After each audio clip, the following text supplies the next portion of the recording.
In today's video, I'm going to teach you how to create an Outlook email signature, specifically for replies and forwards, ensuring all your email exchanges maintain a consistent professional touch. Crafting a signature for these purposes is an essential productivity hack that can help streamline your communication while giving each email a personalized, polished look. Let's dive right into it. First, open Outlook and navigate to the top left corner. There, you'll find the File tab. Click on it. This is your gateway to accessing all the crucial settings and configurations that Outlook has to offer, allowing you to tailor the application to fit your needs.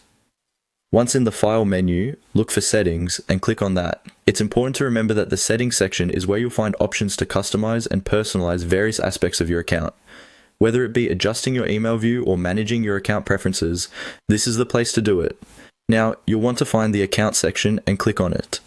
The account area houses important information about your email accounts and gives you access to a range of settings that enhance your user experience. Clicking here will be crucial because it's where we get the ball rolling for creating a signature. Next, within the account section, you'll see an option labeled Signatures. Click on this as it's where all the magic happens.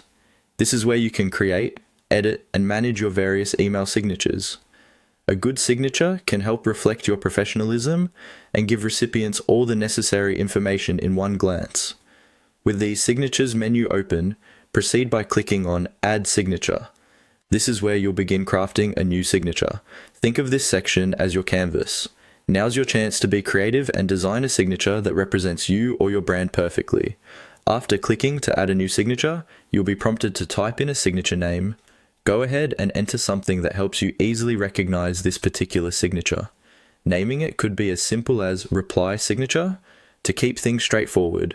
This helps organize your signatures and makes it easy to manage them down the line. Now, one significant detail you don't want to miss is setting this signature as the default for replies and forwards. Make sure to check the box that says Set Default for Replies and Forward. This automatically appends the signature to any email you send in reply or forward, saving you time and ensuring consistency. Finally, once everything looks good and you're satisfied with your customizations, don't forget to click Save. It sounds simple, but no changes are permanent until you hit that button. And there you have it. You've just set up a distinctive and useful email signature for replies and forwards in Outlook. Thank you for following along with this tutorial.